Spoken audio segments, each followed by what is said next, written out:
from the implementing department as well as the practitioners on how to progress from implementation, from policy to implementation.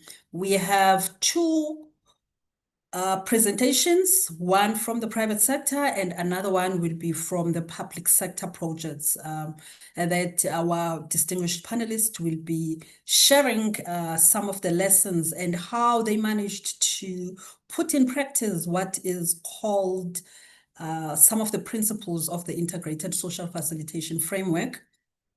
Our proceedings today, we are going to have DDG Luyanda from the Department of Public Works and Infrastructure. She will be setting the context for the day and guiding us on how this conversation of today contributes towards the integrated social facilitation framework that is under development at a gazetting stage. And we will have two speakers sharing two projects. One project is called the Boyson's Magistrates Court, which was constructed and the Independent Development Trust applied some of the principles of the ISF, and that was 10 years ago. And we will also have the second project from the private sector context, which is the redevelopment of the Social Movement Mall, which also applied key principles of the ISFF. And it has been recently completed last year.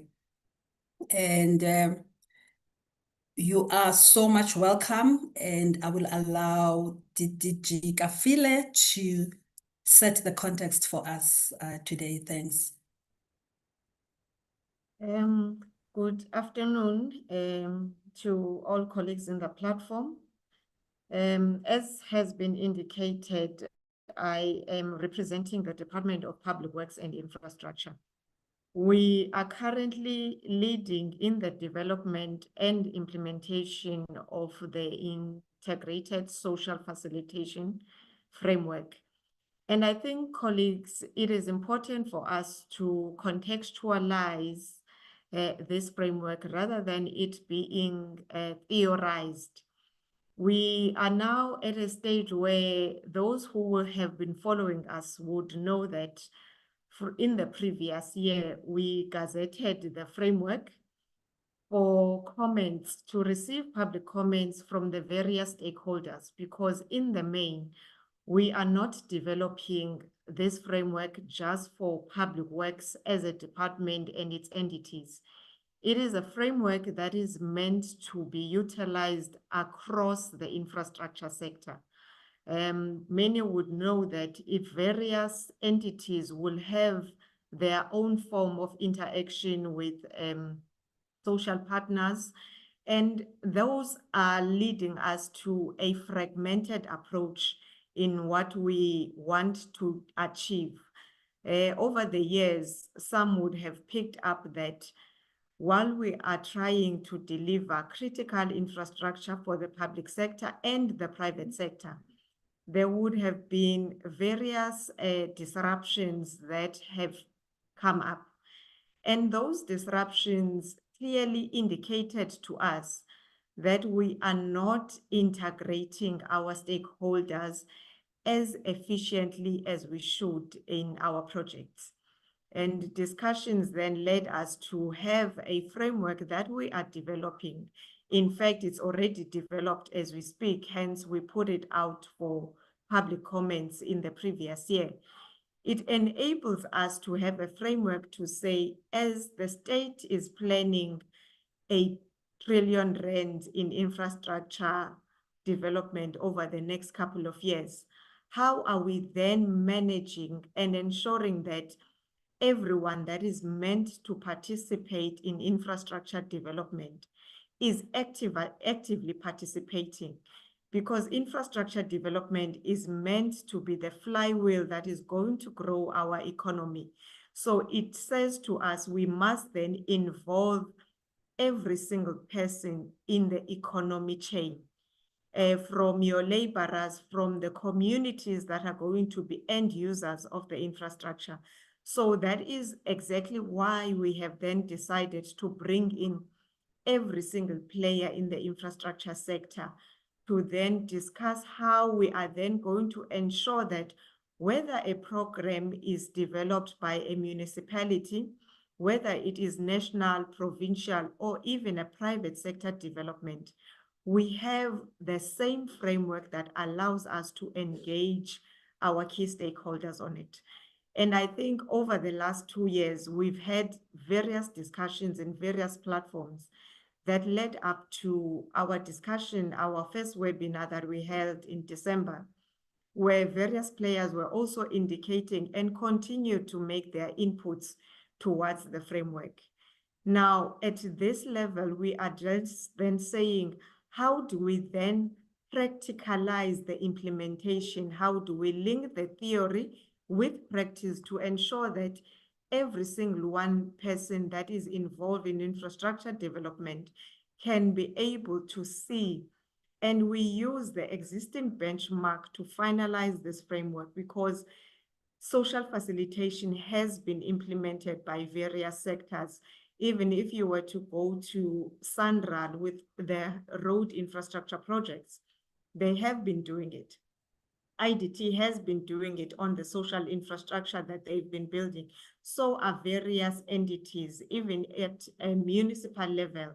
Many entities have been doing social facilitation.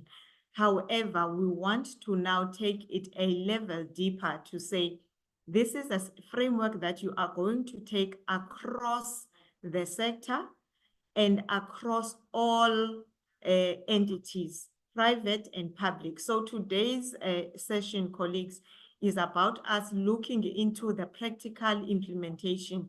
As the facilitator has indicated, we have 2 projects, live projects that have been implemented, one from the public sector, one from the private sector, that are going to show us the best practice, and so that we can then build from this practice going forward. And going forward, as we are planning to then formalize this framework with implementation guidelines for every single participant, we are then going to see the real benefits, because ultimately the benefit is for all projects that are developed to reach their goals. It is not just for us to implement infrastructure projects and leave them halfway. The only measure of projects in the infrastructure sector for their success is to ensure that they are actually delivering the purpose they were designed for. So that is the ultimate goal for us, to engage. So we encourage all the private sector parties that may have been left out in previous engagements to continue to engage with us, because in the last couple of months, we have been receiving engagements to say, look, we may have missed our contribution when it comes to the gazetting period and the public comment period, but we are then here. These are the platforms that we are then using to engage everyone.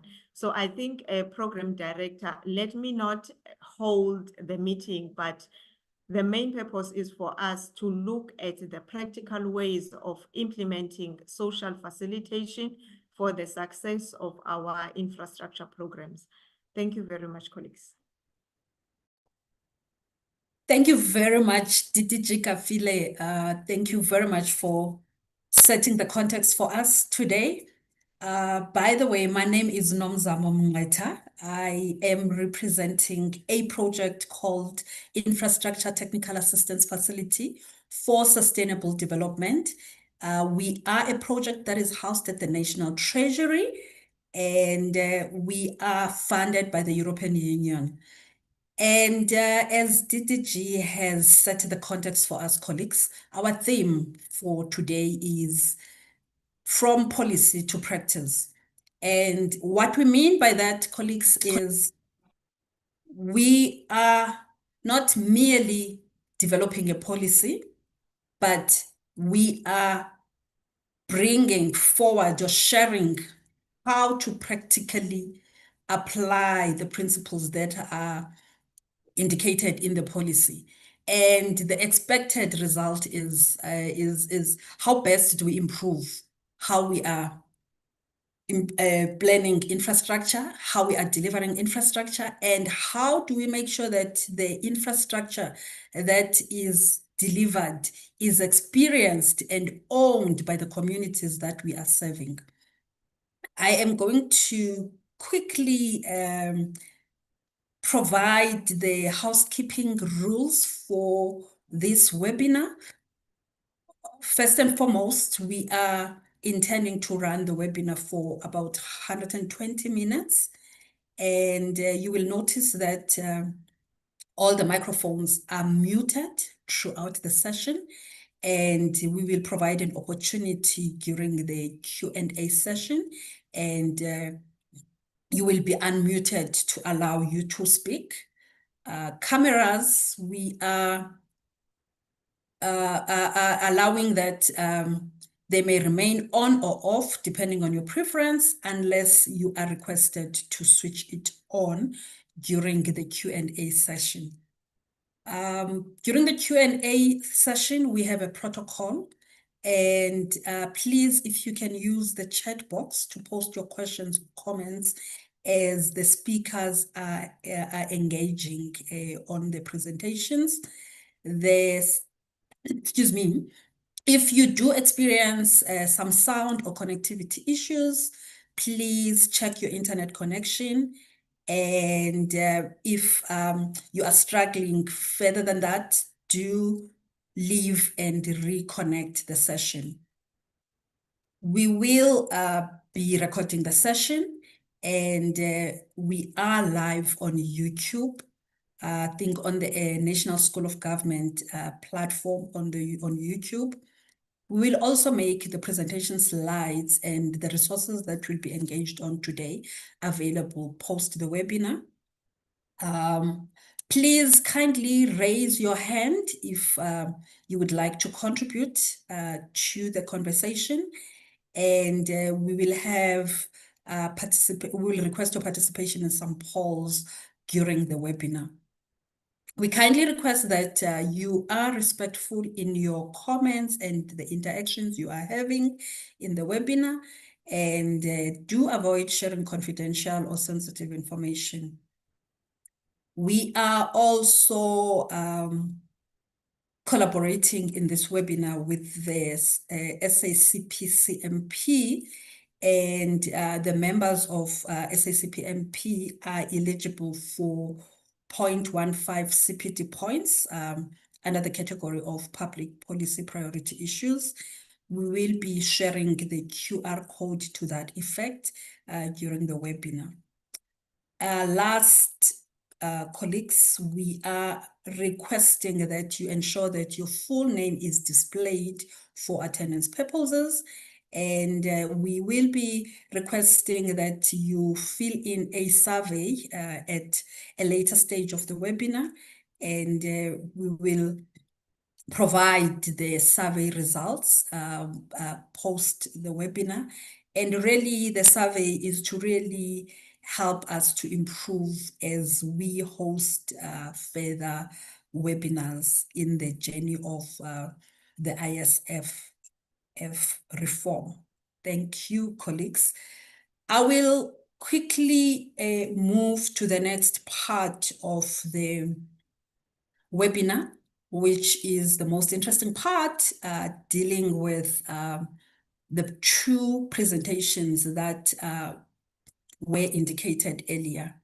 And really, colleagues, this is about bringing in a practitioner-focused conversation, specifically on how this ISFF, or Integrated Social Facilitation Framework, work in the real context. And what does implementation look like on the ground when you are applying the ISFF? And what are the lessons that are emerging from the private sector project that was implemented applying these principles? And what were the emerging lessons and challenges, and how were they resolved by a public sector project that was implemented in this context. And I have 4 panelists today, and we will have first Mr. Maputa Makura from the IDT, and his role is a program manager for social development, and he will be sharing a presentation on the Boysens Magistrate Court, which he facilitated the integration of the social facilitation role in the life of the project. I am told the project was completed 10 years ago. And then we will also take a presentation from Mr. Patrick Muraka, who is the managing director and a stakeholder engagement and social facilitation expert from a company called EP Exec.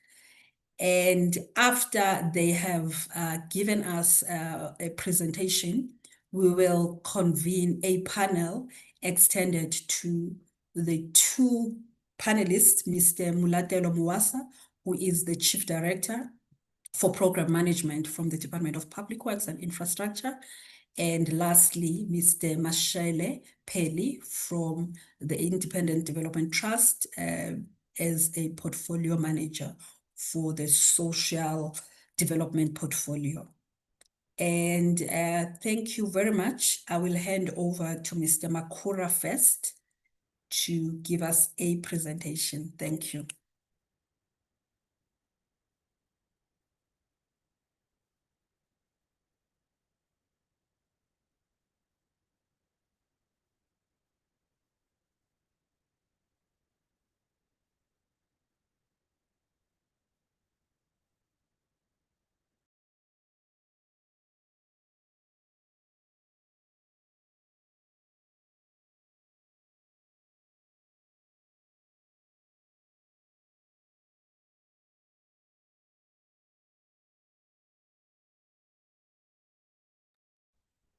You're muted, Mr. Makura.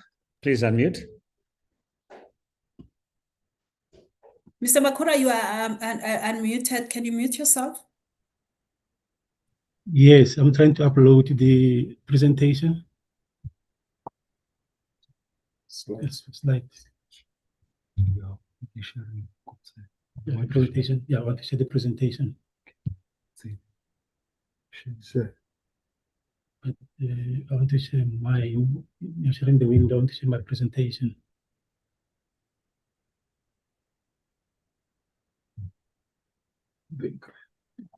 I'm sharing that. It should appear the site. No, it's not like Teams when concern. It's going to be a bit different.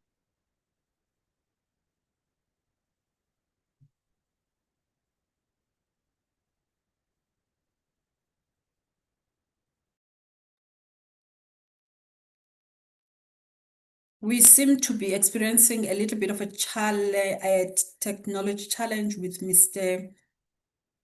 Makura. Perhaps we could. Okay. Thank you, Mr. Makura. Apologies for that.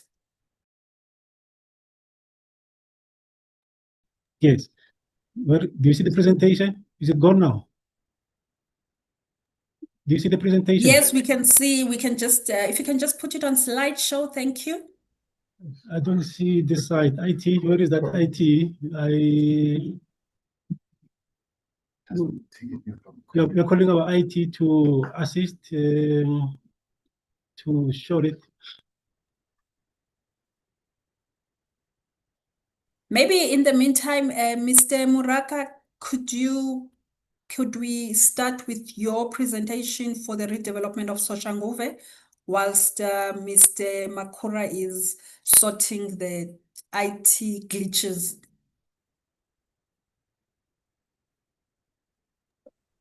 Thank you, Program Director. I'll just proceed to share.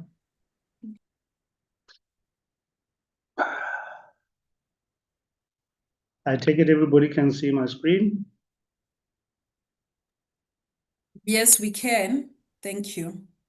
All right, thank you so very much. I think first I need to pass our gratitude to the hosts for inviting us and giving us an opportunity to talk about this private sector success that we had with this project in Soshanguve. So I'll start by first giving the background of who we are. We are a stakeholder engagement and social facilitation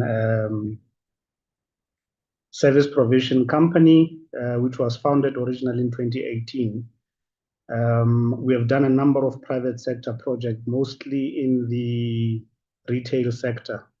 Some of the projects that we have done would include Mall of Tembisa, which we started with right from stage 1 of the project lifespan, where we were engaged by the developers from when they were still doing planning, maybe stage 2 or the end of stage 1, transitioning into stage 2.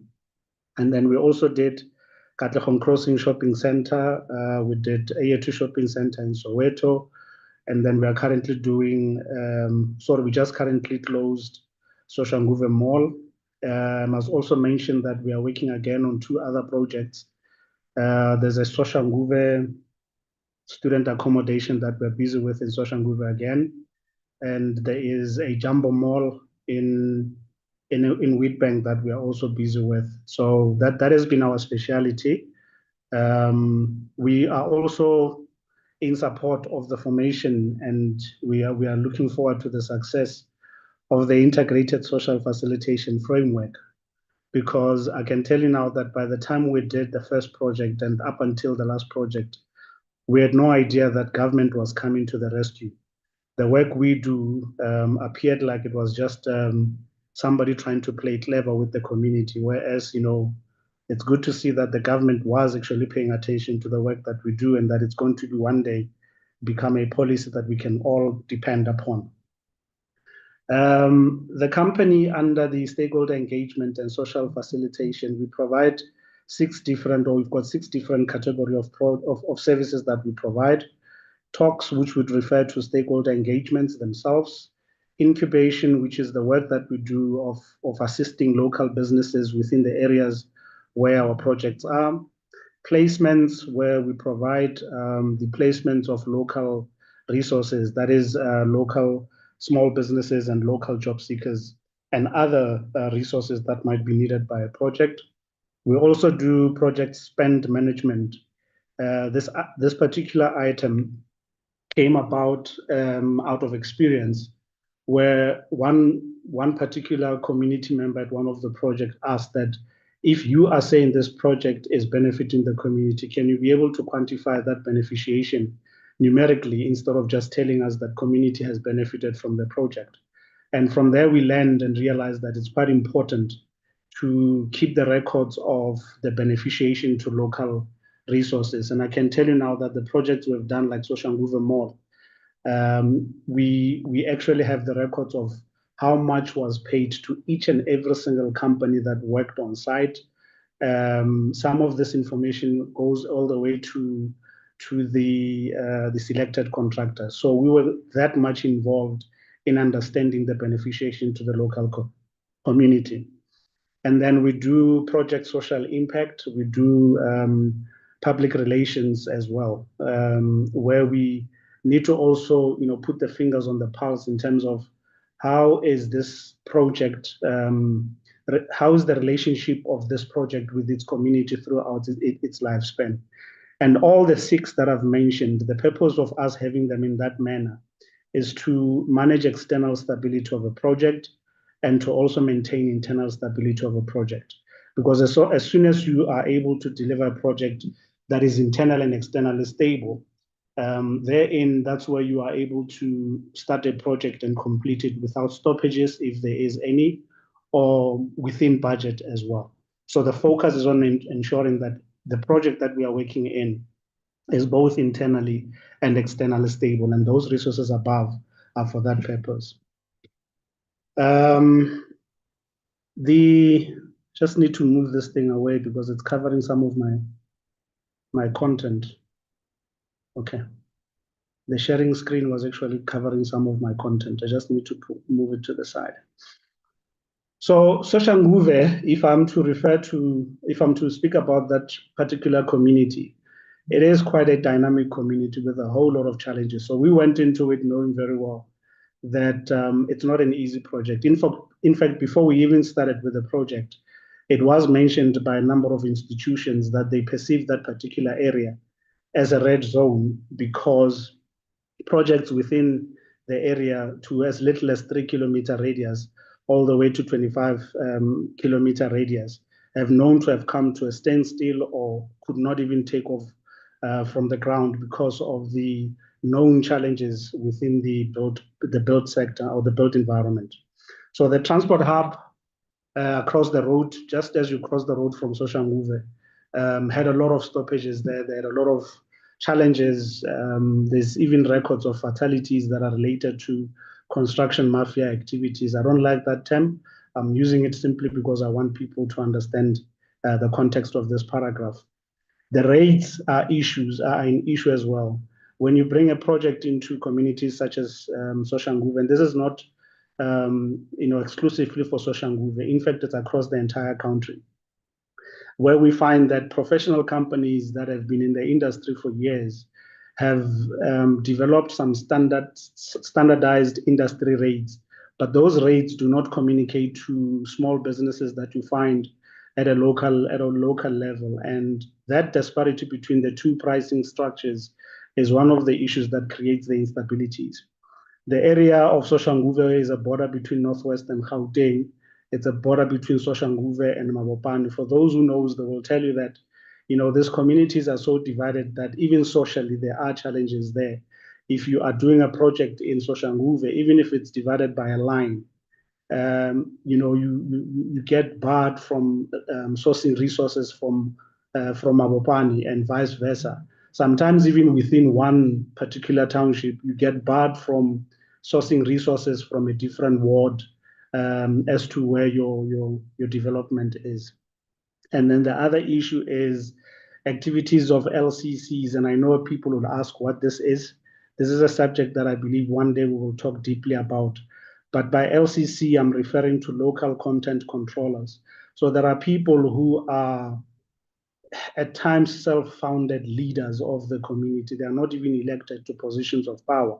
But you find that whether you like it or not, they've got a certain level of control or stronghold on the community, particularly when it comes to business opportunities. Sometimes you find it's an organized structure, call it a business forum, call it there's other formations that you find who wield a lot of power in the community. So if you know that your area has got such issues, you need to also have them in mind when you do your stakeholder engagement or when you do your analysis of the dynamics of the area. Political parties, there's a lot of polarization there. If you work with one party, the other party will complain. If you work with this one and that one, you can't get it right because they are always at loggerheads with each other. And then the history of wardism, which I've just touched on as well. It's one of the challenges that we knew getting into Soshanguve will deal with this. And what has brought this about is you get a lot of projects in the past, in fact, from government the most, that were subjected to wards. So it's a school that's being developed, and then you'd be told that only people from the ward where the school is must benefit from the project. And that is, to me, it's a bit of a problem. I remember in one of our projects in Katlehong, the center was right at a corner where a street was dividing wards, and people were saying, no, it's got to be to benefit people from this one ward. But my fight with them was that, the division here or the separation is just a street. A person across the road will actually smell the chicken licking when it's fried, and you're telling me that this person cannot benefit because of some invisible line. But you find that people are holding on to that because many small scale municipal or government projects have been developed along those lines of wardism. So when you come with a private development such as a shopping center, people are expecting that you must follow the same lines, and which is it's not possible. And then also, the townships are generally very violent. Soshanguve is not an exception to this matter. It's a very, very, very violent township. subjected to a lot of issues that leads to violence that I may not be able to discuss in the subject. And then there's issues of poverty as well. So we went into this project knowing very well these were the challenges that we would be faced with. But in spite of all of that, so we did our engagements as thoroughly as we possibly could. We started by conducting a fact-finding mission. The previous information I've shared was collected during the fact-finding mission. And then as part of the incorporation of the social stakeholder engagement, or say public participation, we had to make sure that we engage all the elements that we know will cause us challenges as time goes on. In preparation for that, we drafted what we call a prospectus. So a prospectus is a document that we put together that we use as part of our consultations. That document, as an advice, if you're a practitioner, it's something that you need to go into the project having developed it already. And this is where it becomes important for the client and for the practitioner and the project management companies to work together, so that what I'm going to present as a practitioner to the community is exactly the same as what will be delivered at a later stage. And if I'm going to use that document to set the tone of how local beneficiation will be managed, things must not change when construction hits the ground. So we started by drafting that document. We conducted a fact-finding mission, like I've mentioned. We collected a lot of data and we did a lot of analysis of that data. We knew exactly what we were dealing with before we even started. And we set a locality. So in setting a locality, what we said was, the locality for this project is going to be on the basis of a radius. So I'm not going to be told that somebody is in a different ward, they cannot benefit from this project. And unfortunately, it requires for a practitioner to be firm in your discussions and your participation in the public participation meetings, that I'm not going to allow that a person be segregated simply because there's some kind of an invisible line that is separating them from one person to the other. So we set a radius in a form of, we set a locality in a form of radiuses, all the way to a 10 kilometer, 15, 20 kilometer. And what I always would say is this radiuses don't stop. They spread all the way to the entire country, because at the end of the day, in this project, you are going to have a selected contractor who's a specialist in something, and that person may not even come from Gauteng. So when that person comes and has to do work, we are not going to say the person is not allowed to be here because they are not from some ward. That's not how you do project, you do construction. And then in terms of engagements, we engaged the local councillors, the local content controllers. We engaged with the Speaker's office. We engaged with the business communities and the business and organized community. And then we also engaged with the greater community. If you look on the left, you'll see my picture there. In fact, when that picture was taken, I was at a soccer pitch just behind a school, not far from the center. And I was speaking to no less than 400 people. I'm not sure the numbers, but it was not less than 400 people who were community members, just updating them on all the engagements we had had in the organized meetings, as well as briefing them on how they are going to benefit from the project. And I will come back to this matter as to how do they benefit from the project. And then from there, we did selection of independent members who would join people that had been selected from organized structures to form a PSC. You cannot lead, especially in a project of multi-million rand, without some kind of a formation of a PSC. Because if you do not have that, it means at any given time, anyone who's interested or affected have to come directly to the center or to you. So you need that partnership, and it's part of the guidelines of the ISFF, the Integrated Social Facilitation Framework. And then after the PSC was formed, we then formed what we call the site team. Now, we run stakeholder engagement as a company. I'm not running this thing as an individual person. We run it as a company. So there are head office resources. There's work that we do at the head office, managing data and all these other things. But we also have a team that we set up on site to assist with managing expectations on site and many other things that I will touch on too. And it was a combination of all these things. This is the site team that I was talking about. So we've got a structure of what our site team would look like. We would have, especially for a project of that size, I mean, we're talking north of R1 billion. You would have to have a project manager who's a person representing the social facilitation and stakeholder engagement division as a discipline in the project. And then we would have somebody we call a VCO.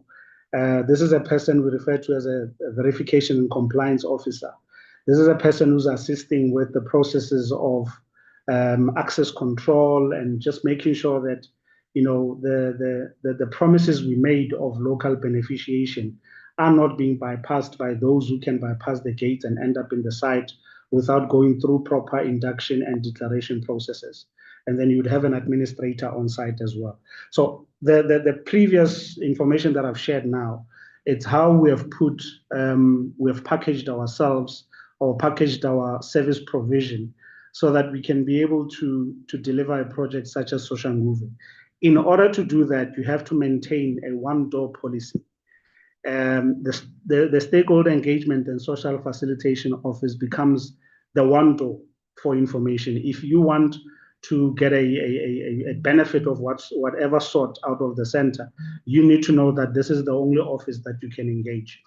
We maintain a no cut, no entry rule. Social facilitators must work closely with security companies that are there to guard the site. They must have access to the control of the access control system, where you say, if you don't have a card, you don't enter. The reason for that is in order to acquire a card, you go through a process that assists us to identify who you are. Are you a local person? Are you a non-local person? Are you a selected contractor, or are you just a person who's interested in the project? Are you just a visitor, whatever not? There is not a single person that would enter Soshanguve Mall without a card. Even myself, I have my own card. We maintain strict declaration policies. If anyone is going to be part of the project, the person must be declared, and the social facilitation office needs to know who that person was. Stakeholder engagement must be ongoing. We continue to engage with stakeholders, but respecting the no cut, no entry rule and the one door policy rule. And then we do daily reports that we need to provide for the site to show how many people are on site, how many of those are local, how many of those are not local.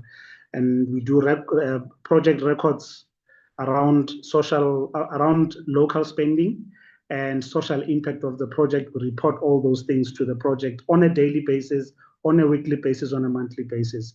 We avoid at all cost the 30% rule. This rule is inapplicable. I'm not being disrespectful to where it comes from, but in projects where we've worked, this is the first myth that we dispel, to say, in order to benefit from a project, the moment you set a 30%, you are setting a precedence that is very difficult to apply. How we go around this is the project is delivered in stages and phases.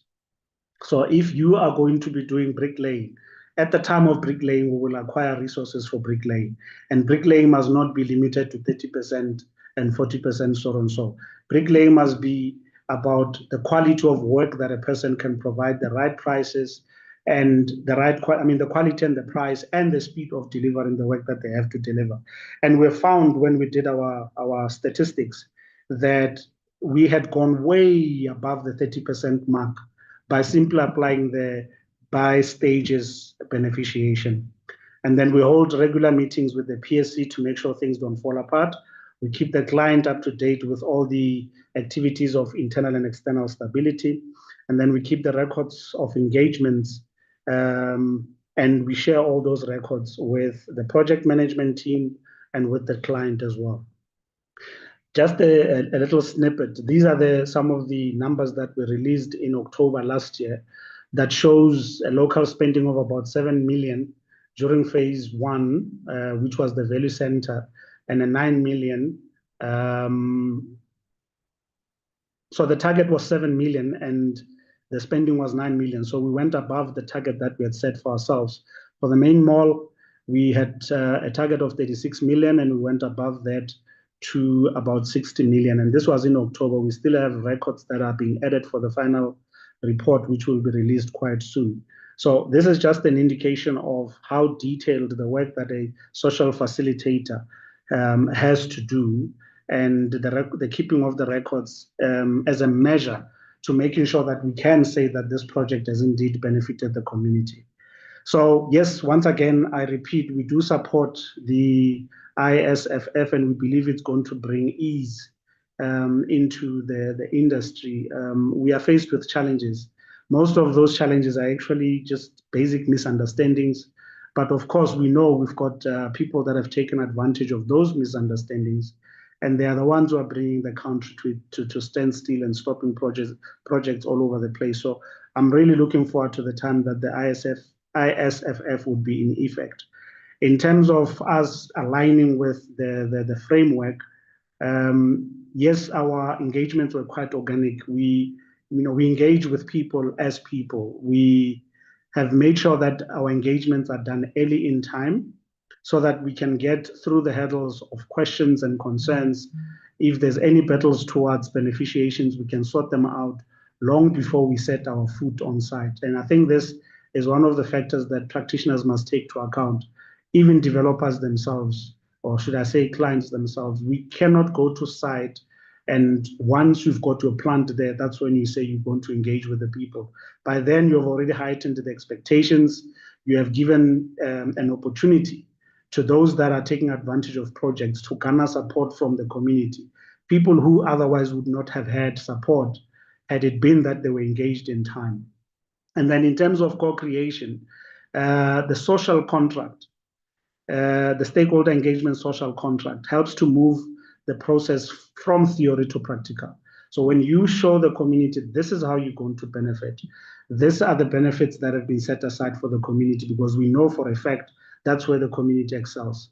And once that discussion is being held, the community starts to work with you. And we've seen this during our engagement with the PSC, that as soon as they understand what you're going to deliver and you are bringing them in as partners, it becomes a co-creation partnership. It's not a one-way stream where we are always instructing or telling communities as we see fit.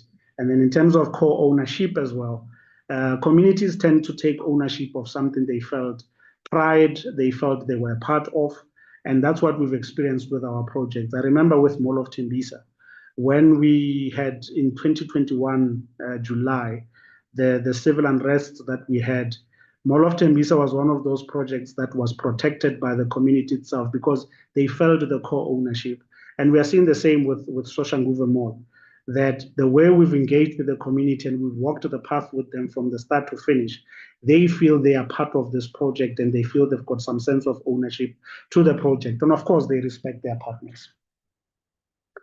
Yeah, and then in terms of stimulating local economies, I do believe very strongly that once we've got social facilitation well handled, well delivered for projects, we will, without doubt, start experiencing success in the infrastructure development program. And that 1 trillion rand that we are talking about will become a reality. So maybe it's about time that this ISFF becomes a policy that we all work under and that we all can support. Thank you. Thank you very much, Mr. Mraka, for such an insightful presentation. I am noting the comments, colleagues, on the chat box. I am going to allow first the team for the presentation on Boysen's Magistrate Court project to present, and they have 20 minutes to take us through their slides. Then we will have an engagement. Mr. Makura, I'm handing over to you. Thank you. No, thank you very much. I will, and then apology for the earlier mishap. I will be presenting Boysen's social facilitation in the delivery of infrastructure projects. We can go to the next slide.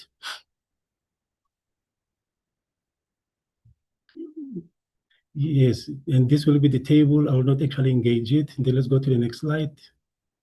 Then we have a Okay, then you have the first part here.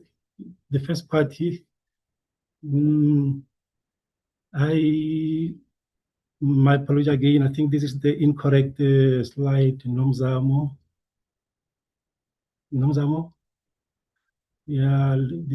Let's share this site. Let's share the site. Let's share the site.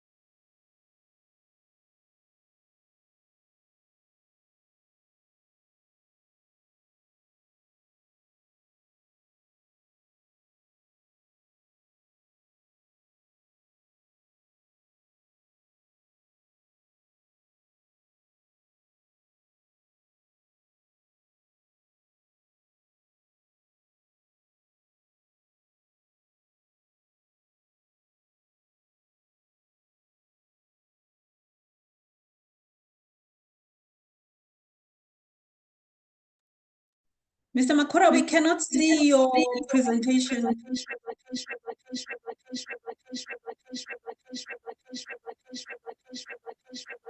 Can you unshare again? Sharing, they're stopping sharing the system.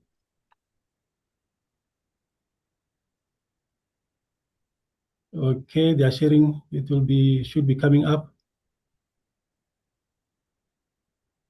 They're sharing. Nothing yet on our side. No, we're sharing ourselves here. It's should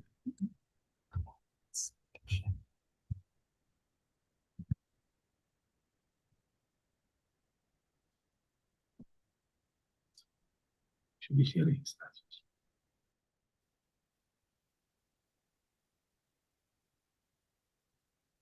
We think we can see the slide. We can start, Mr. Makura, thanks.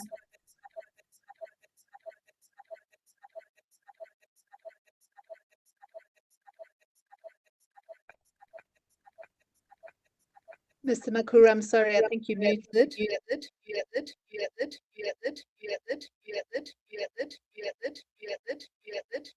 Mr. Makura, you're muted.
Your presentation is on the screen now.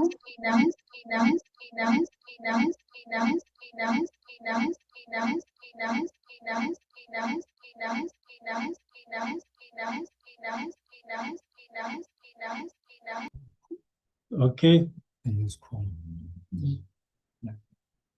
Yes. Okay, that is still assisting me.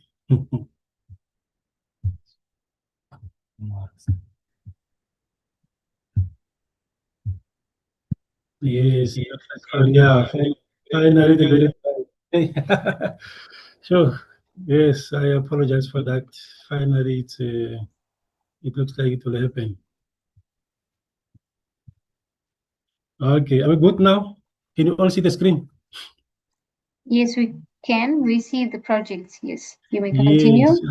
Yes, I really apologize for that. I will just start from this is a Boysense, which is case study to showcase the best practices in terms of what we did, social facilitation, some 2015, around that time. Then the project is located in city of Joburg, region F. and the specific ward is Ward 56. The implementing agent was the Independent Development Trust, and the timeline, the construction was 24 months. However, social facilitated commenced a year before. And then why this case study?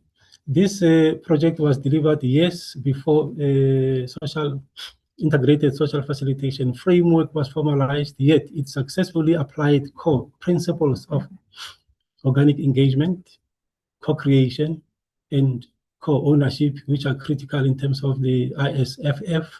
It demonstrates the good practice that has existed in the public sector and provides a replicable blueprint for government infrastructure delivery under the ISFF. Importantly, local labor and SME absorption, training, as well as purchasing local material was embedded in the tender document, making community participation enforceable rather than voluntary, which is also a key ISF principle in action. And then the stakes, why engagement mattered in terms of the risk, engaging the community directly without municipalities or municipal alignment would have been perceived as illegitimate, potentially triggering resistance, delays, or outright project rejection. Therefore, as the team, we had to choose strategically how we engage this matter. So the project team chose a phased, structured approach, working through legitimate governance structures before ever approaching the community. This was a deliberate move to build legitimacy. In terms of the application, the principles into practice, when we got started now, after explaining the principles there, the key point here is project lending, or introducing the project correctly.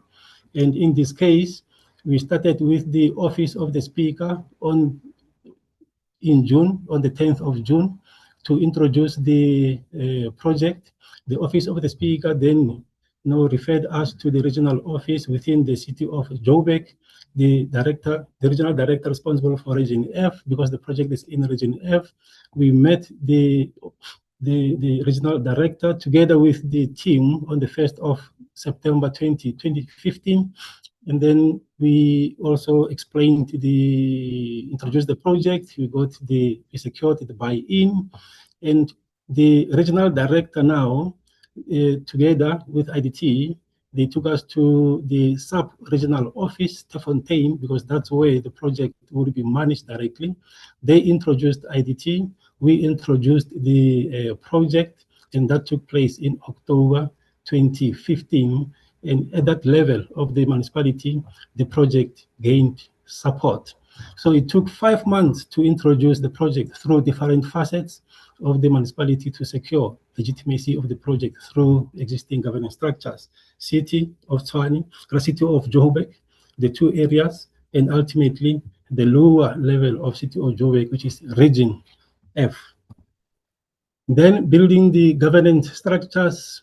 The municipality, we went at that level now, when we were in Region F at Eureka, at that level in Tefontein, engaging with the municipalities in terms of how they go about to establish the governance structures.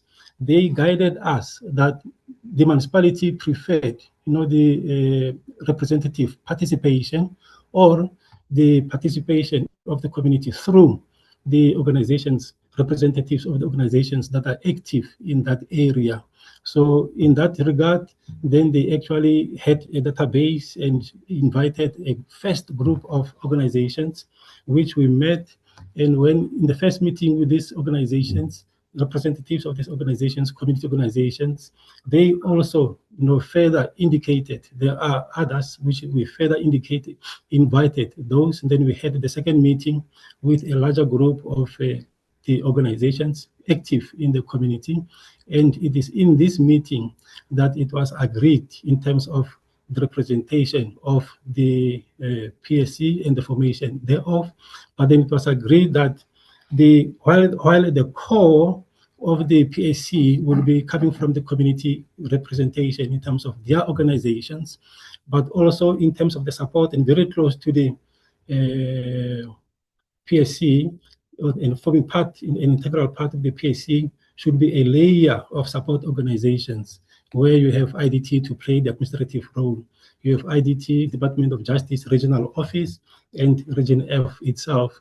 At that time, it was also agreed that the ward councillor will be the ex officio of the committee. Hence, we ended up with a 3-tier component steering committee where organizations play administrative role, IDT, and the rest.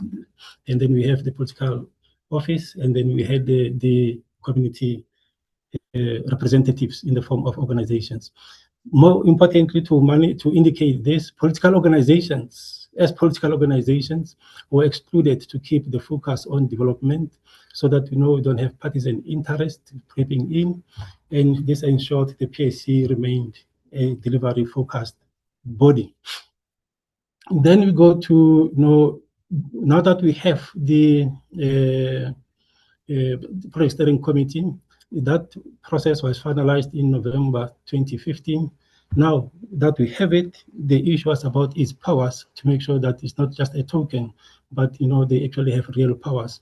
Then the PSC had the following powers. First, the CLC, the CLO selection.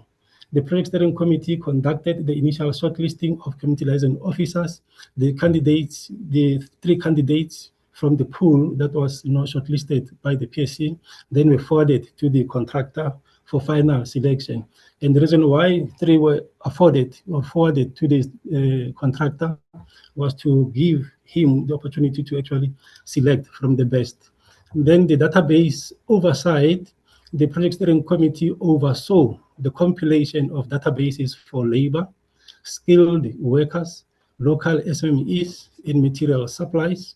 And then in terms of the verification of the SMEs, the database that was actually established, all the databases according to the trades that were set aside by the contractor for community involvement. We called the adverts, and all of them, each one of them, the PSC recommended 5 per category or per trade. So that again, like it was the case in the case of the CLO, the contractor will have the opportunity to have a selection from a number of contestants within one trade. Then we have a community upliftment benefit. The community upliftment benefit, the way we indicate it, this will include labor absorption in the community, SME support, skilled workers, and material supplies. So it is important, this when you quantify this upfront, and this becomes actually the focus area and the basis for the social facilitation services, essentially answering the question by the community, which says, what is in for us? And this is what you articulate upfront and say, the project steering committee monitor that part. So if you actually indicate it upfront, it's easy. We explained to the community their community upliftment benefit in terms of the 4 areas. And after establishing necessary databases, then the PAC monitored the utilization of the above mentioned databases. So basically, we can see from the 4 points that actually the PAC played an active role, more than just the observing role. Then the PAC maintained legitimacy through transparent processes, regular meetings, and clear communication back to the broader community. Now, the other issue which is important is embedding community upliftment. The community upliftment, as I indicated, entails local absorption, SME support, training, and purchasing local material supply. Those are the 4 anchor points for community, or what will actually be the benefit, tangible benefit that will accrue to the community. And this was embedded in the bill of quantities and the tender document to make the commitments enforceable. And once the community upliftment is in the tender, then the contractor or the bidders have to respond to the tender. And this is what actually came out as a response of the tender, the binding commitments from the tender for the contractor. And what he committed when he was tendering is that subcontracting will be 50%, will be shared on 50% basis 50% domestic and 50% from the community. And in terms of skilled labor also, there were specific areas that have been identified. We have plumbing, bricklaying, electricians, etc. Then we have local labor. That also was shared. It was 50% share of the total. Then the local materials that in the area, the contractor actually set aside the river sand, plastering sand, building sand, timber, fuel, plant hire, and so on and so on. This is what actually formed part of the response of the tender of the contractor and became obligatory on his part. And the above mentioned targets were tracked through utilization of databases and PSC oversight. Now the actual mechanics, the tools and processes. So local databases were established through adverts that were placed in the local newspaper, which was recommended by the PSC. And the adverts focused on skilled labor, local SMEs, material supplies, as per the trades identified by the contractor, and general labor. The contractor also set aside 72,000 to cover the adverts in the local newspaper so that it becomes easy to establish the databases on a transparent basis. And as indicated earlier, the project steering committee conducted the initial shortlisting based on compliance, while the contractor also conducted final evaluation based on technical competence of the SMEs. The number of bricks the SME can actually lay per day, something like that. Then we have verified databases were provided to the contractor for utilization throughout the construction. So the PAC was actively involved in making sure that what was set aside for them, and even what they also negotiated a little bit to increase in terms of the trades, that also was utilized or was actually implemented using established databases. Then actually, ultimately, what was the outcome or what happened, the outcome of the project or the process of social facilitation? What did not happen? One, there were no prolonged community conflict because of the social facilitation implemented in the project, with the PIC playing a major role in that process and also engaging the community from time to time. All issues were resolved through the PIC. No project rejection actually took place. The community saw the court as their facility. They owned the process. That's where the principle of co-ownership actually comes in, which is one of the proposed principles in the ISFF. But at the same time, while the project was implemented about 10 years back, this already was prevalent in the project.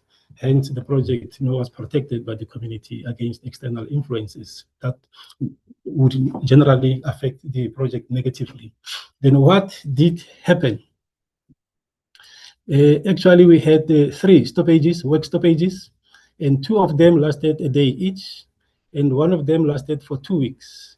But what is more important is that all these stoppages were resolved through the PSC-led mediation.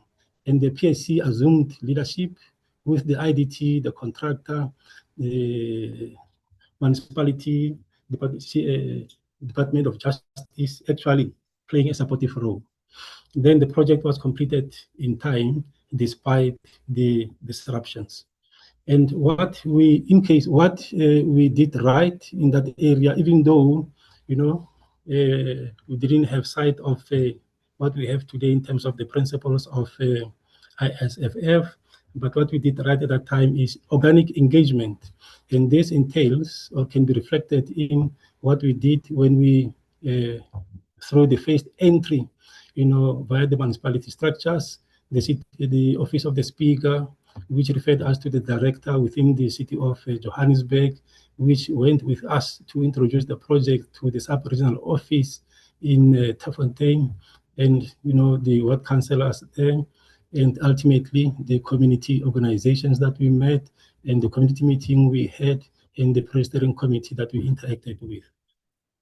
Then in terms of co-creation, the principle, the representative PSC was established with 3 distinct legs: the administrative, you saw IDT, Department of Justice, Regional Office, and the Region F officials, and the political aspect in terms of the ex officio status of the councillor at that time, and the core of the PSC from the community organizations.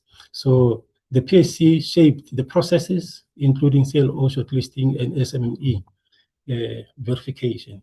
They were actively involved in that space. And co-ownership, how does it actually manifest here at that time, even though we didn't really, ISF is only sort of developing now. The PSC was given real power. That is very, very important, not just an advisory role. When conflict erupted, the PSC led the resolution, providing the genuinely owned, proving that they genuinely owned the project process. It was not the issue of tokenism, but real involvement of the community through its representative, and at times giving feedback to the community, and then them in turn influencing some aspects of the project. Then economic inclusion, we had the local content, which basically we call it community upliftment benefit, which are articulated consisting of 4 areas there: labor, SME, training, and materials to be purchased in the area, was embedded in the tender document and the bill of quantities, making this enforceable, not voluntary as indicated earlier, and the contractor's binding commitments ensured delivery. What we could improve the gaps.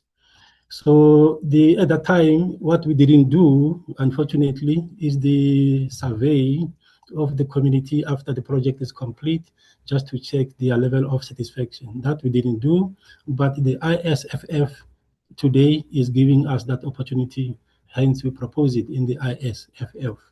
And there was no post-project SME support. We did not actually integrate in the, or during the planning of the project, the maintenance of the, or develop maintenance plan, so that once the project is complete, the SMEs that were involved in the community project, and even those that didn't get the opportunity, can also have the opportunity to get involved in the maintenance of the project. The ISFF today is giving us that opportunity. Social facilitation, at that point, there was no talk of professionalization. And as IDT, when we actually implemented the project, it was internal. We used internal resources. And it's only now in the ISFF that there is a discussion on professionalization. So at that time, there was no talk of that. ISFF is giving us that opportunity once more. Now the key takeaways for practitioners, starting with it is important, to what is called the project landing, or the introduction of the project. If it's not correct, then you're likely to have problems. So starting with the structures is important, engaging municipal governance, speaker's office, that's what we did, the director, the ward councillor, the organizations in the community, and ultimately gave rise to the PSC. So the community will trust you if their leaders trust you. So it was important to actually land the project correctly and introduce it appropriately through the correct structures. The second point is give the PSC real power.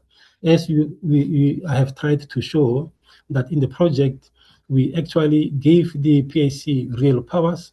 All the adverts, through the PSC, all the responses when the adverts were out and closed, it was again the monitoring was through the PSC. All the databases, the initial screening was done by, except labor, because that one was just high, that one went straight to the contractor. But the database of the SME, the CLO, the skilled people, the materials to be purchased in the area, the suppliers thereof, all of that, the shortlisting was was done by the PSC. And embedding the community upliftment benefit in the bill of quantities and the tender, that is critical. I've indicated that.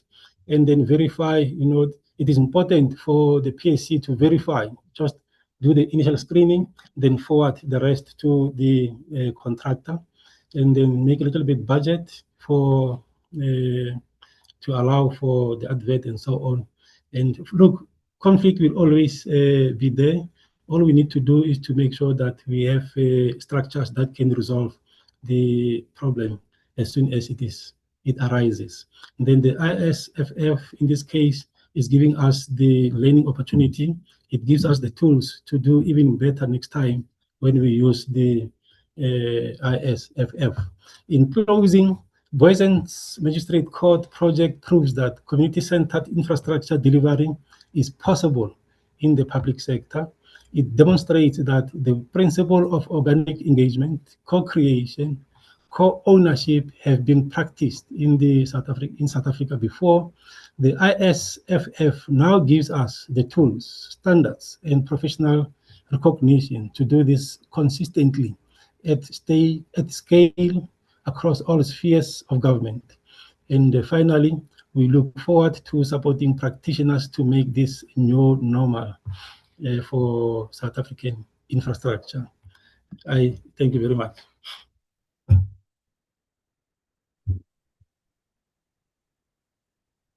Thank you very much, Mr. Makura. Hello? Okay. Thank you very much, Mr. Makura. Thank you for muting your PC. Colleagues, thank you very much for sharing such insightful experiences in both the private sector-led project and the public sector-led project. We are noting the questions, the comments on the chat box. Kulsam, if you don't mind, can you just put on the slide deck? We would like to quickly indicate that the SACPCMP members, they are eligible for some CPD points.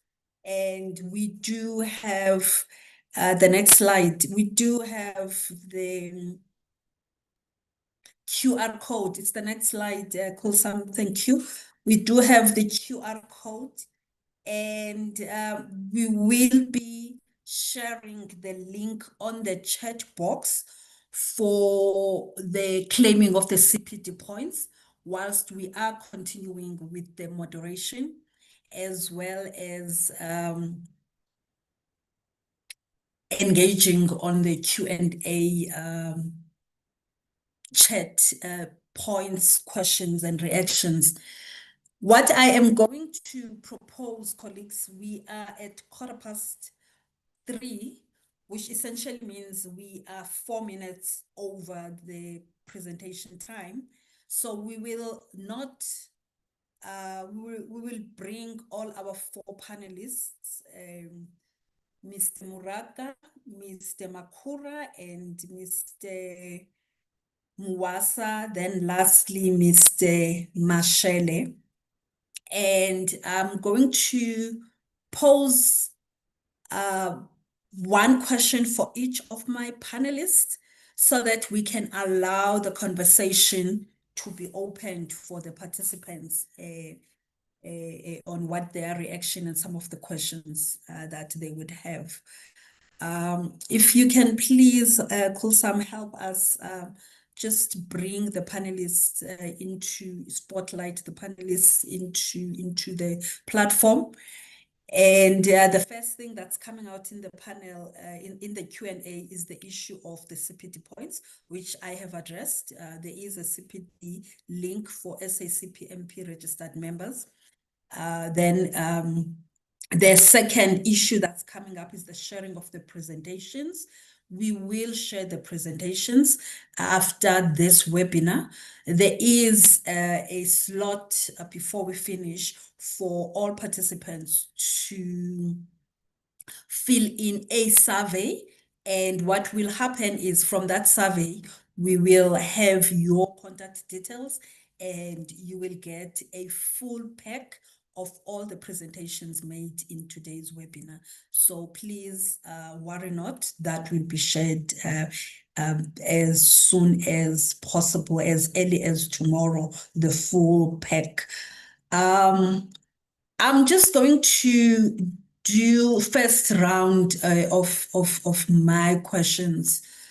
And my very first question, Mr. Muraka, you had a very wonderful presentation sharing some of the strategies you've applied to engage communities and the real challenges that we are facing in our complex environment of South Africa around the different type of stakeholders. And what would be of interest is, in this instance and in your experience, having to undertake the stakeholder engagement, how should practitioners balance the technical aspects of project delivery, which is your defined scope, your time, and the costs, with the need for the flexible, sensitive engagement that you shared with us today? Thank you, Nomzamo. I think the most important thing is timing. So number one, the incorporation of the stakeholder engagement and social facilitation practitioners has to be done early in time in the project so that they are vested and they understand all the intricate parts of or stages of the project. Secondly, I'm not sure how it is done in the public sector, but in the private sector, opportunities are given to local businesses in stages. So when we get to, say, the stage of civil works, we look at what opportunities are there for local businesses. And we do either 14 or even a 21-day forecast. So you know already what's going to happen. You must go hand in hand with the project management build program so that you know what's going to happen in the next 14 to 21 days. Before that day arrives, you must have advertised. If you have to advertise, you must have sourced local businesses. They must have been given the scope. They must have quoted, and you must have been at a stage where they are either doing inductions and so on, so that that side of work does not stop the progress, the actual progress or the technical progress on the ground. So you need to be proactive and do things in advance. And that's where the stakeholder facilitator comes in. It's your responsibility as a facilitator to be proactive on the side as the project is progressing. No, thank you very much, Mr. Muraka, for that comprehensive response. I'm going to move along to Mr. Makura. Mr. Makura, in your presentation, you shared with us how you had to engage the councillors, how you had to engage the Office of the Speaker, how you had to engage the municipal leadership. And of interest is, were there any instances where these key strategic, powerful stakeholders had an input that changed the design or the implementation approach? And how was that managed? Mr. Makura? Okay. Yes, thank you very much. Can you put your camera? If you can put your camera on, please, sir. Thank you. Okay, thank you very much. We had one instance. It was actually during the implementation of the project. The set-aside activities or trades by the contractor did not include the area of civil or the civil works. And when we were calling for databases, they were not covered, but there was the opportunity for the contractors who actually are doing the steel work came forward, and there was some discussion engagement with the contractor. And as a result of that engagement, that input, the community SMEs that were actually responsible for doing the steel work were then engaged. Two companies actually were subcontracted to do the foundational steel work, which initially was not part of the scope for set-aside trade. So that input actually assisted, the PSC input actually assisted in including or increasing the scope for community upliftment benefit. Thank you very much, Mr. Makura. Mr. Mwasa, you are representing you are the owner of the integrated social facilitation framework from the Department of Public Works. And the colleagues have shared how they have applied the fundamental principles that the framework is putting forward. And what would be interesting would be what are the institutional conditions that are deemed appropriate to support the practitioners in applying the framework principles. Am I audible? Can you hear me? If you can respond. Okay, now thank you very much. Can I just check if I'm audible from my side? Yes, you are. Yes, from a government perspective, Chair, the most telling indicator is how the conflict is resolved. For instance, the symbolic participation looks good on paper. For instance, meeting minutes, attendance registers, and photo opportunities. But genuine ownership reveals itself when things go wrong. So when a project faces a disruption in the form of a protest or a payment dispute or a leadership conflict, normally the question is who steps in to resolve it. So in projects with real community ownership, the project steering committee, as articulated by both private and public sector, leads to the resolution, not the contractor, not the implementing agent, not the police, but the community through, obviously, the leadership of the steering committee. So those structures take ownership of the problem because they feel ownership of the project. And this is one of the cornerstones of this framework that we're developing, which is the core creation and core ownership. So those are very, very critical indicators of the community engagement. And that will really ensure that we achieve real community ownership. Thank you. Thank you very much, Mr. Mwasa. I am going to quickly move to Mr. Mashele, if you can have your camera on. Mr. Mashele, in IDT, you obviously implemented this ISF principles 10 years ago.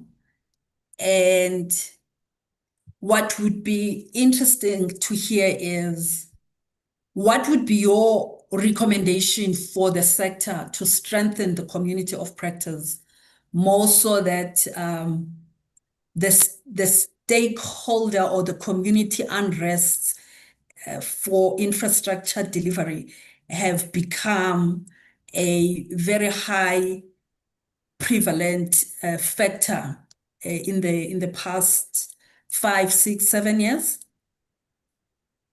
Mr. Mashele? All right, thank you very much for the question, Nomzamo. What is of greater importance is the empowerment of the community themselves to speak for their own issues and to participate in the local development and creation of their own assets, which we call the co-ownership, the co-design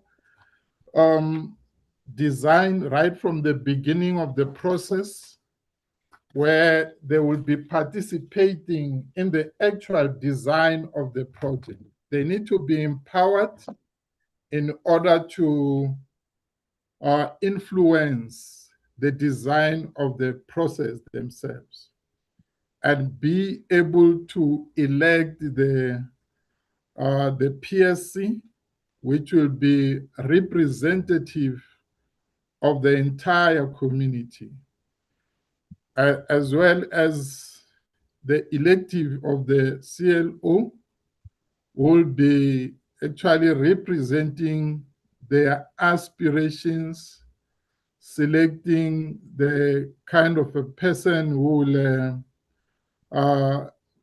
earn the respect in the community.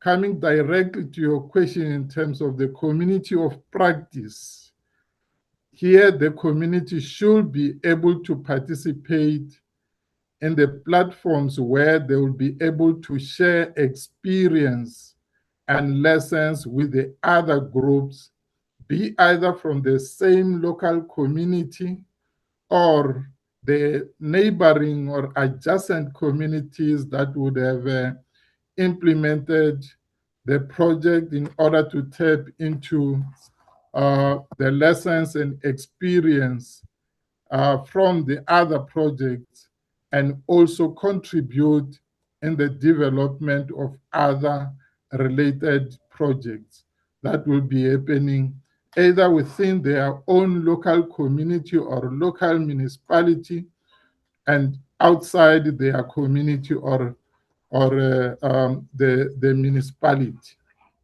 Thank you.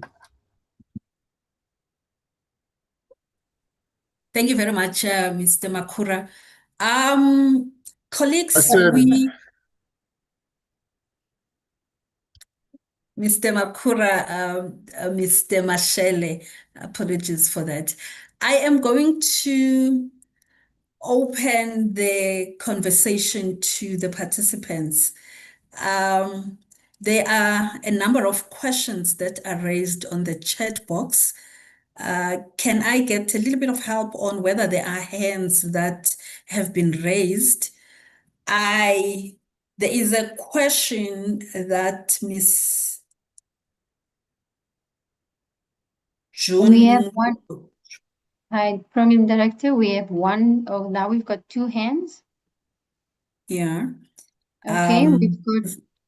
So shall we start with Nandipa? Yes, please. Let's start with the two hands.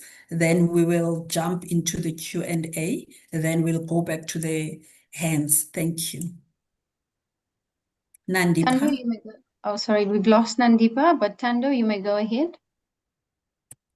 Good day. Thank you very much for this eye-opening exercise going forward.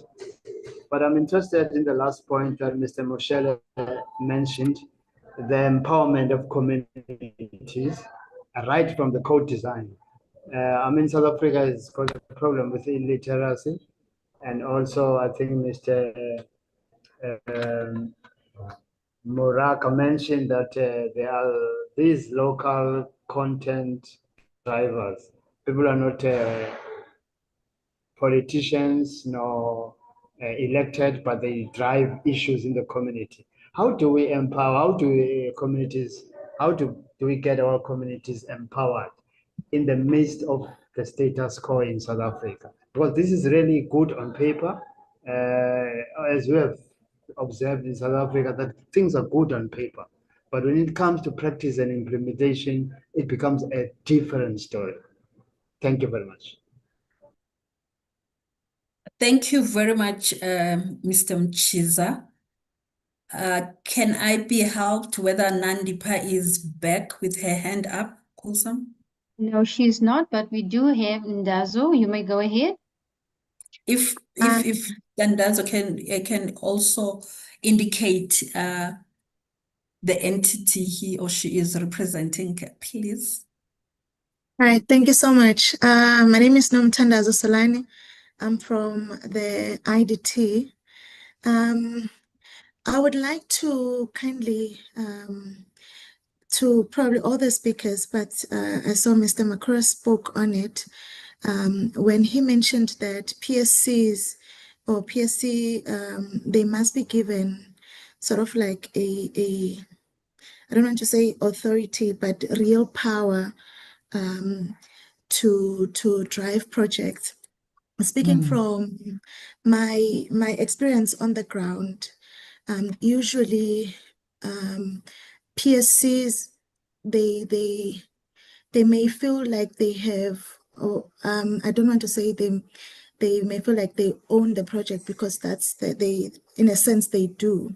But how then do we manage when they overstep, if I can put it that way, from their role to now wanting to take control, complete control of the project, in a sense that even to the finances of the project, how the contractor priced his project, how much he is profiting from that project, and to extents where they may want to even drive who in from the skilled subcontractors who gets appointed.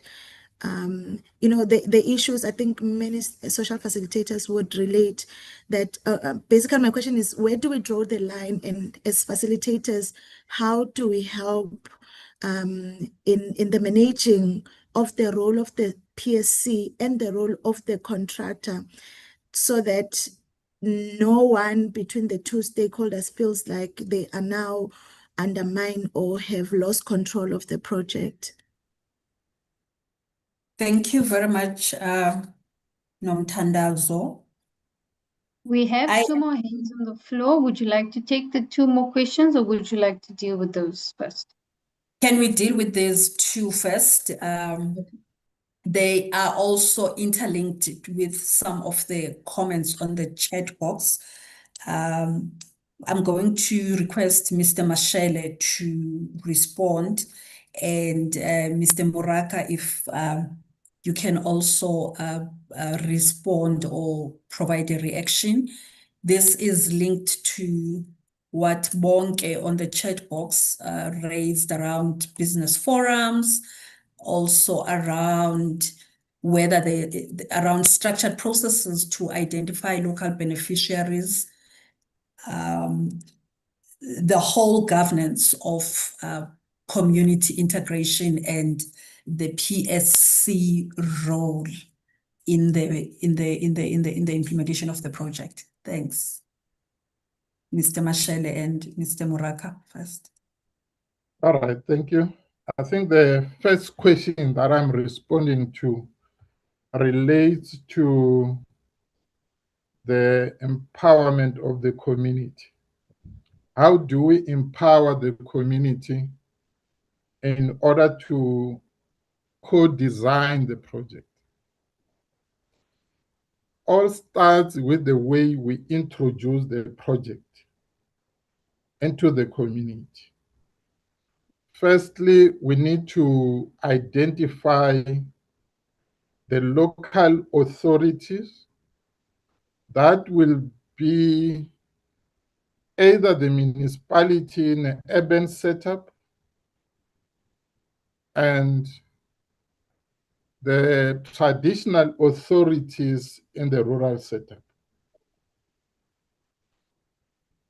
The local authority then opened doors for us, for the social facilitators, to enter the community. Empowerment starts right there. The local authority then, the next step, will identify the other associations, the groups within the community. We expect this to have their own constituents. They should be, under normal circumstances, be able to communicate with their members. Here we are introducing the project. Once the project is introduced to the local authorities, then inform their constituents. Then the associations or groups appoint the PSC, which must be representative of the various groupings within the community. And the establishment of the PSC starts there. Once the PSC is established, then the general community will be invited by the PSC with the assistance of the local authority and the PSC into the initial meeting, where the community is then going to be informed about the project. So if all this introduction of the project is well done, there is no room of certain groups that think they have power or influence over the others, because the entire community and the groups, they know about the project. And then the core design starts there again. The influence, how the design, how the project is going to be developed, taking into context the local content, the local features, to influence the project so that it reflects what they want to see in a project. And once that is done right from the beginning, there is that sense of ownership by the community. And the role of the social facilitator is to sustain that participation of the community throughout the process. And once the community feel that they own the process, then there will be no groupings or, inverted commas, the so-called construction mafias that will take advantage of the project. We will see the community then owning and protecting the project. In short, let me stop here. I hope the other colleagues will be able to deal with, I think it's the remaining 1 or 2 questions. Thank you. Thank you, Mr. Mashele. Let me bring Mr. Muraka to react on the other question, and if you have comments on the first question by Tando, specifically giving the perspective from the private sector led projects, if possible. Thanks.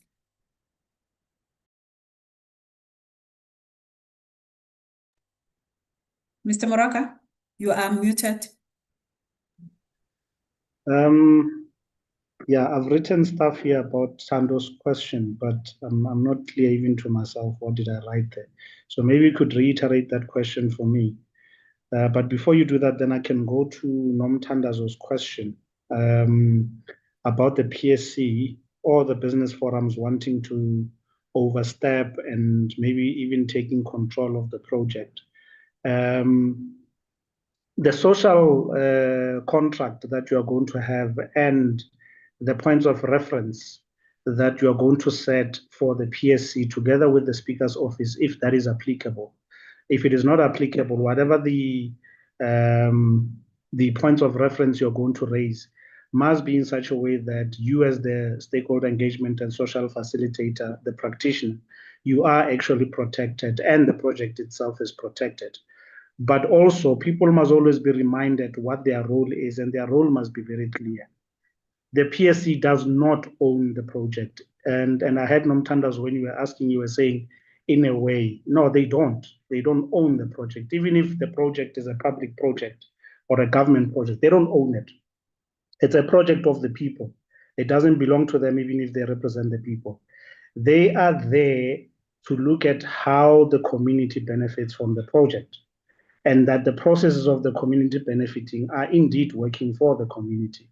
They are not there to become shareholders of the project and wanting to end up knowing the financials and controlling who should get what project and so on. If you find yourself in that situation, then I would say the entry point, which should have been your social contract with them, might have been weak, or clearly you are dealing with pure criminality, people who want to derail the project for their own personal gain.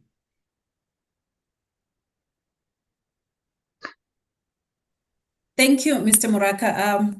Just to help on the question that Mr. Mchiza asked, he is really interested on how does the community get empowered to play its fundamental role?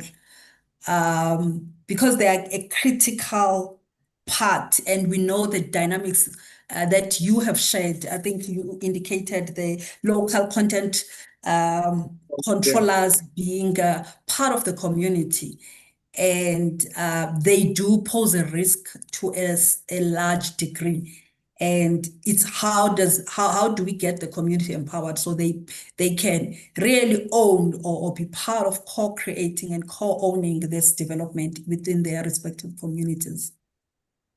I strongly believe that the entry point is critical. You know, I would rather a project stops before it hits the ground and we start counting a lot of losses.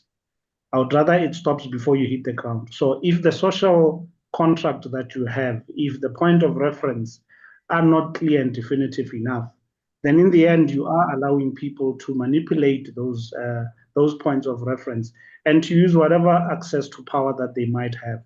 So you must be in a position to always say, we agreed that this is how local community is going to benefit, and reflect it in how that local community does indeed benefit.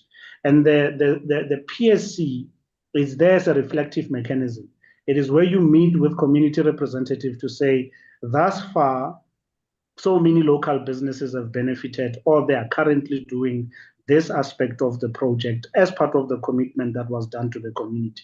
And that must be in a form of a report, because that's what the PSC is there for. They are there to get a project progress report from the social facilitator and the client if you will want to go into such meetings with your client. But if you're representing the project, you must always remember, you give them a report. This is what is happening so far. If they want to verify, you can set a specific day for them to do a site visit to go and see exactly what is happening on site. But none of that is there to say you now have an upper hand, you can change the rules as you see fit.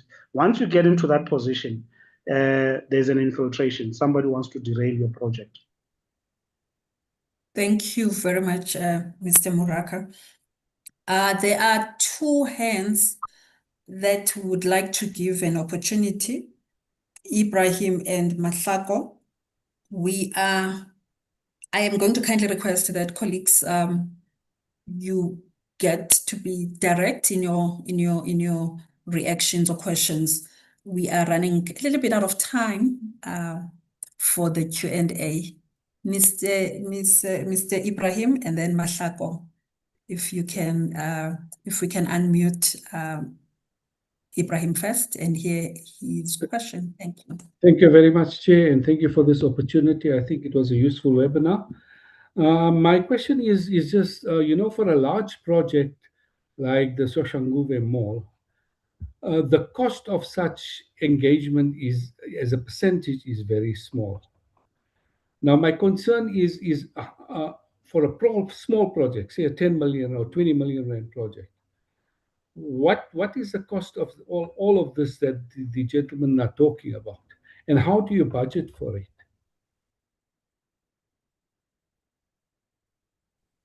Thank you, Ibrahim and Mahlako. Good afternoon, everyone. Thank you for the opportunity. I wanted to find out in terms of what happens when the project close out. During the project closeout, I understand in terms of different phases within the project, everyone is excited, people have got opportunities, and now the project is ending. How does the community react? Because in my understanding, that's where the problem also starts, in them having to accept that the opportunities have reduced quite drastically and they need to look maybe elsewhere. Thank you. Thank you very much, Mahlako, for that question. My panelists, if I'm going to request Mr. Muasa to engage on the first one from Ibrahim around the cost and how to budget for it. And then IDT colleagues giving us a perspective from the implementing agent side, and then Mr. Muraka just from the private sector perspective. And then the second one around the reaction of communities towards the closure of the project. If panelists could react on that from their experiences, as well as what the framework is putting forward to address such. Thank you. No, thank you very much, moderator. I think, yes, it's a very important question. And in fact, it's a question that is often asked.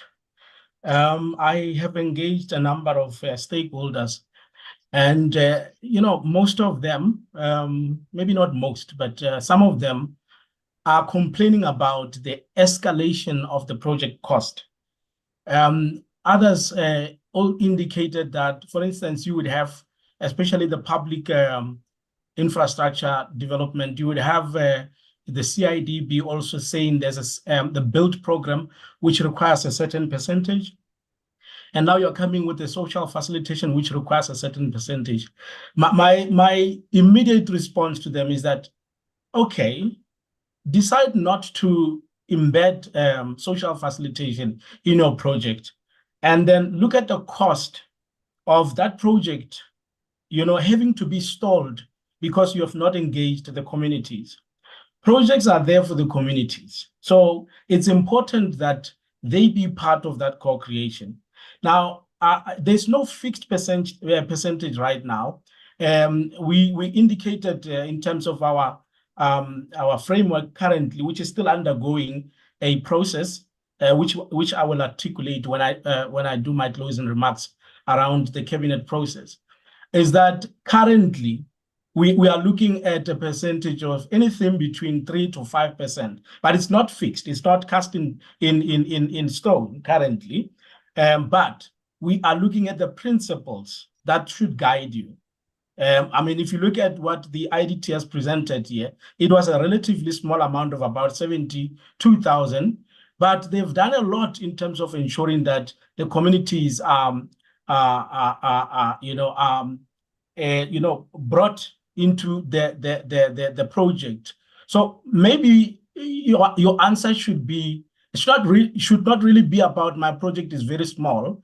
It should be about its complexity, because you can have a very small project, but it can be a very complex one, and it can be in a community where there's a lot of disruptions. You could have a project that is in for argument's sake, in Limpopo, in some remote area in Limpopo, and that small project can be different with the same amount. Maybe it's a building of a school. It could be different when you go in another area. So you need to look at those dynamics. That's why the issue of the community profiling is very important, because this is where you understand the community typology, you understand the dynamics, political dynamics, the unemployment, the SMME issues, even the criminality that is taking place in that area. That will help you a lot in ensuring that you build those things in your engagement with the communities. So if you look at our framework, you will see that there are what I will call the phases of social facilitation. So those will guide you, because the first one will be community profiling, for instance, and then you have another one. All those phases are superimposed on your infrastructure life cycle. So it helps you to actually have an idea, more or less. But I must say in conclusion that the cost of not engaging communities is even far more if you want to undertake a project without doing so, because it is about the community. So you find communities saying nothing for us without us. You can't come and build whatever project and then you don't engage us, but you want us to utilize or you want to benefit from that project. So I think roughly that's basically the answer. So for now, we don't have a fixed percentage. Yeah, but we are also looking at somewhere around 0 to 5% when we communicate with our outline departments. Thank you. Thank you very much, Mr. Mwasa, for that perspective. Mr. Mashele or Mr. Makura, one of the two, if you can give us your perspective on the two questions, or one of the two. Thank you.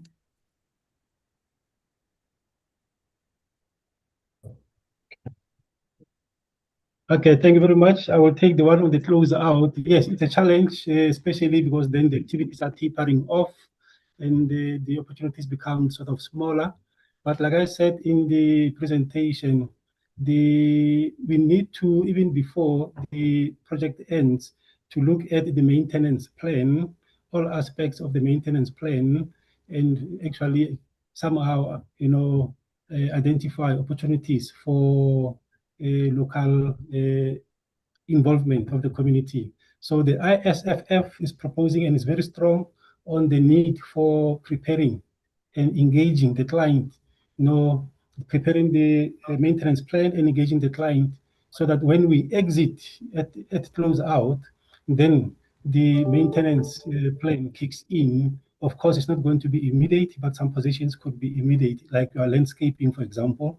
You can have a landscaping small companies or individuals employed to actually engage landscaping, for example. But maintenance becomes one of the issues that the ISFF is trying to be very strong on, maintenance plan. Thank you, Mr. Makura. Mr. Moraka.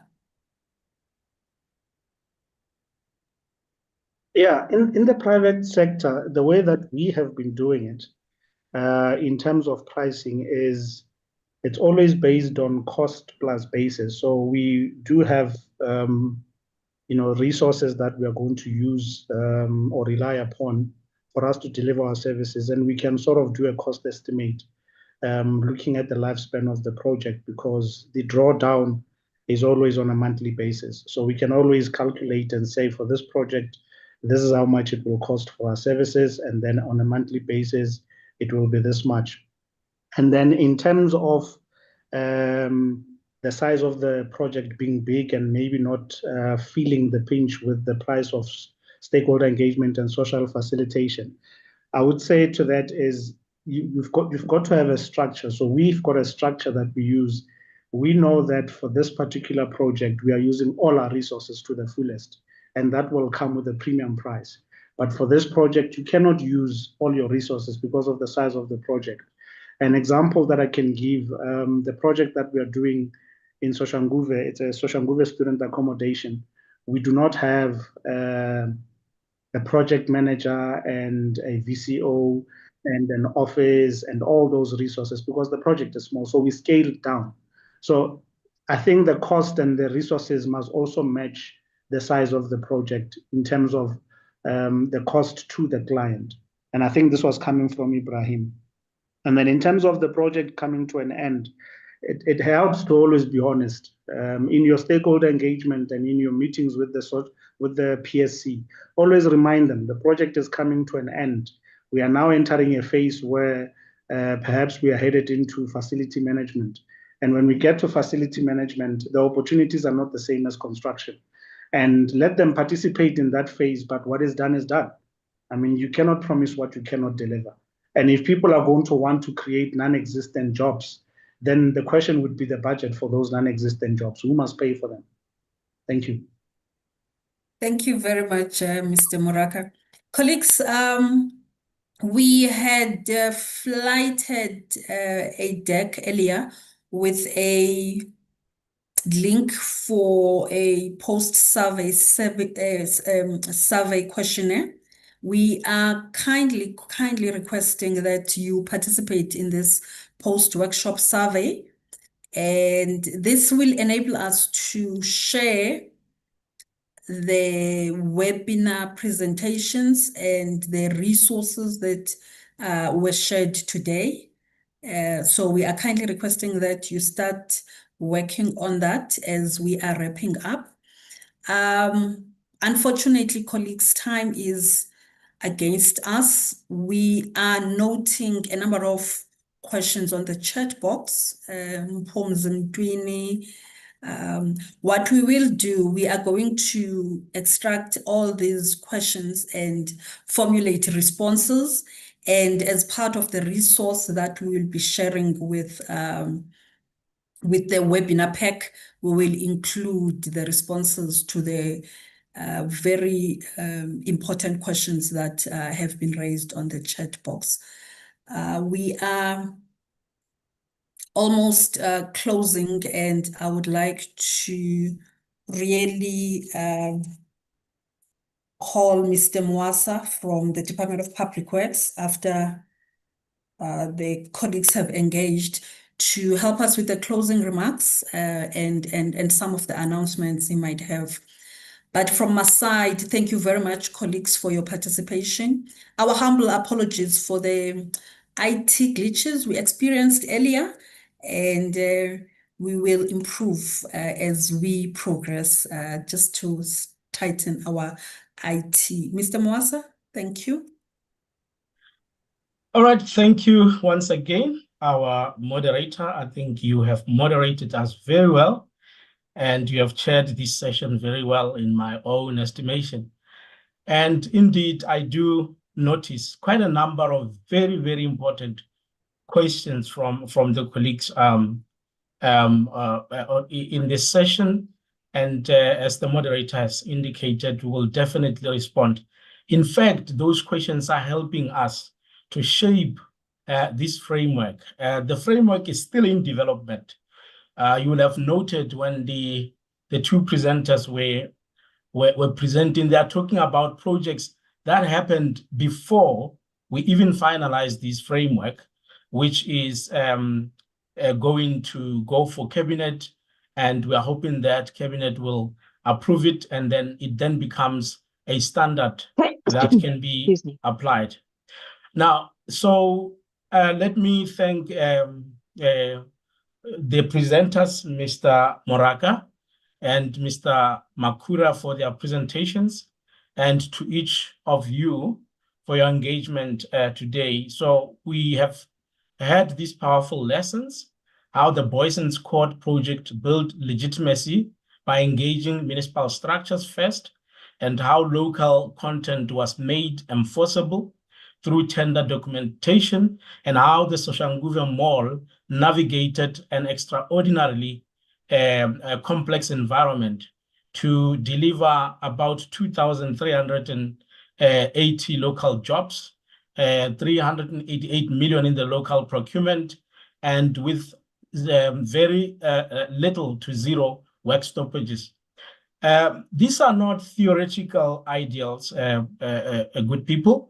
They are proven methodologies that worked in some of South Africa's most challenging contexts.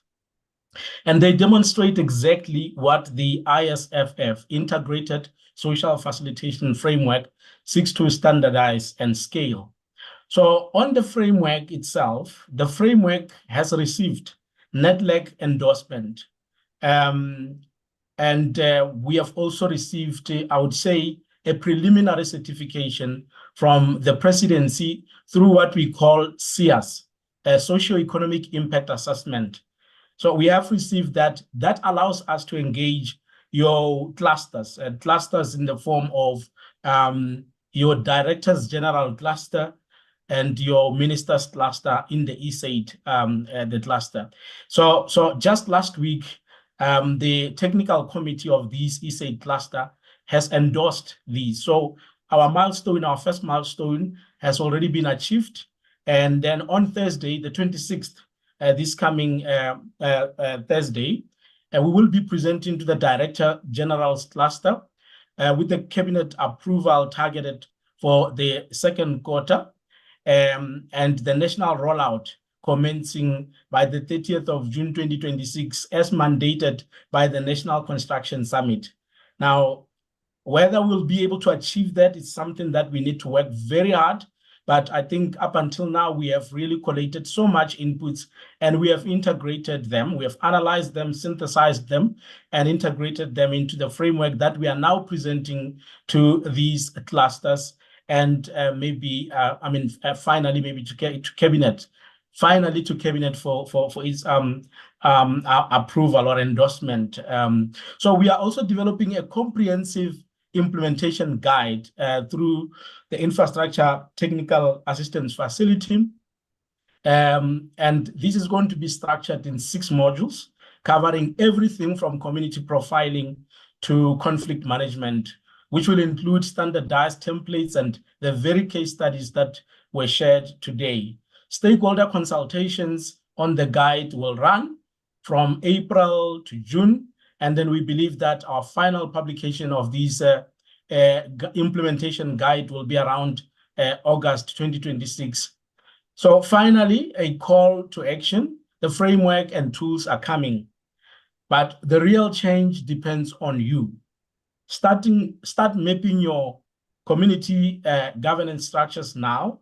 Embed local content in your tender documents, and document your processes so they can become case studies for others. And join us in building a community of practitioners across the sectors who share lessons, mentor newcomers, and hold each other accountable. I thank you for being part of this journey. Thank you. Thank you very much, Mr. Mwasa. The webinar is adjourned. Thank you.